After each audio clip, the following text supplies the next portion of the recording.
Government कंगला Manjhi college Dondi. मेरा नाम कुलेश्वर कुमार है। मैं क्लास BSc पार्ट 1 का छात्र हूँ और आज आप लोगों को मैं गैमेटोजेनेसिस के बारे में बताऊँगा। गैमेटोजेनेसिस अर्थात युग्मक जनन। युग्मकों के निर्माण की प्रक्रिया को हम गैमेटोजेनेसिस अर्थात युग्मक जनन कहते हैं। युग्मक दो प्रकार के होते हैं, मेल गैमेट नर युग्मक, फीमेल गैमेट मादा युग्मक। अब आता है गैमेटोजेनेसिस के प्रकार।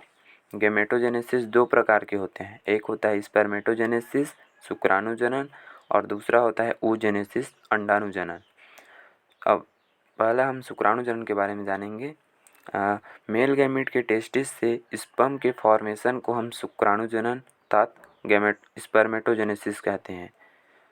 स्पर्मेटोजेनेसिस निम्न 4 अवस्थाओं में पूर्ण होता है: मल्टीप्लिकेशन फेज गुणन प्रवस्था, ग्रोथ फेज वृद्धि प्रवस्था, मैचुरेशन फेज परिपक्वन प्रवस्था और मेटामॉर्फोसिस कायांतरण की प्रवस्था।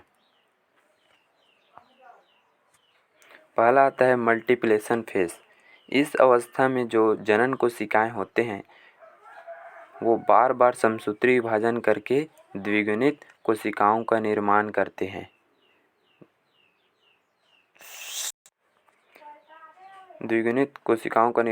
जिसे हम स्पर्मेटोगोनियम कहते हैं।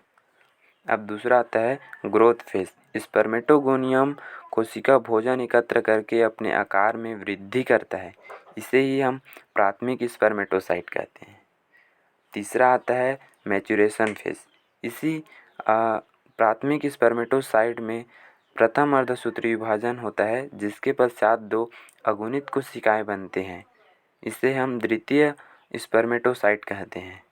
अब इस द्वितीय स्पर्मेटोसाइट में द्वितीय अर्धसूत्री विभाजन होता है, जिसके पश्चात 4 स्पर्मेटिड का निर्माण होता है। अब आता है कायांतरण मेटामॉर्फोसिस। इन 4 स्पर्मेटिड में अचानक हुए परिवर्तनों के पश्चात ये स्पर्मेटिड चल शुक्राणुओं में बदल जाता है, इसे ही हम कायांतरण की अवस्था कहेंगे। इसे हम चित्र के माध्यम से समझेंगे। पहला है जो जर्मिनल सेल होता है टेस्टिस का, वो बार बार समसूत्री विभाजन होता है, जिसके पश्चात स्पर्मेटोगोनियम कहलाता है। ये जो कोशिकाएं बनाते हैं अधिक। अब ये स्पर्मेटोगोनियम अपने आकार में भोजन एकत्र करके अपने आकार में वृद्धि करता है, जिसे हम प्राइमरी स्पर्मेटोसाइट कहेंगे। यह प्राइमरी स्पर्मेटोसाइट में अब फर्स्ट मैचुरेशन डिवीजन अर्थात अर्धसूत्री विभाजन होता है, जिसके पश्चात 2 अगुणित कोशिकाएं बनते हैं, जिसे हम सेकेंडरी स्पर्मेटोसाइट कहेंगे।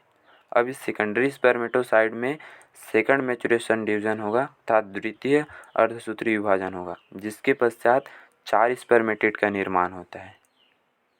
अब ये स्पर्मेटिड में हुए अचानक परिवर्तनों के पश्चात ये स्पर्मेटिड स्पर्म में परिवर्तित हो जाते हैं। यह है आपका शुक्राणु जनन। स्पर्मेटिड के बाद 4 शुक्राणुओं का निर्माण होता है। अब हम आप लोगों को ooजेनेसिस अर्थात अंडाणु जनन के बारे में बताएंगे। इसमें भी सेम प्रोसेस है, लेकिन इसमें कायांतरण मेटामॉर्फोसिस की अवस्था नहीं पाई जाती है। तो अंडाणु जनन होता क्या है? इसमें फीमेल गैमेट के ओवम से एच के फॉर्मेशन को हम अंडाणु जनन अर्थात ooजेनेसिस कहते हैं। यह अंडाणु जनन निम्न 3 अवस्थाओं में पूर्ण होता है।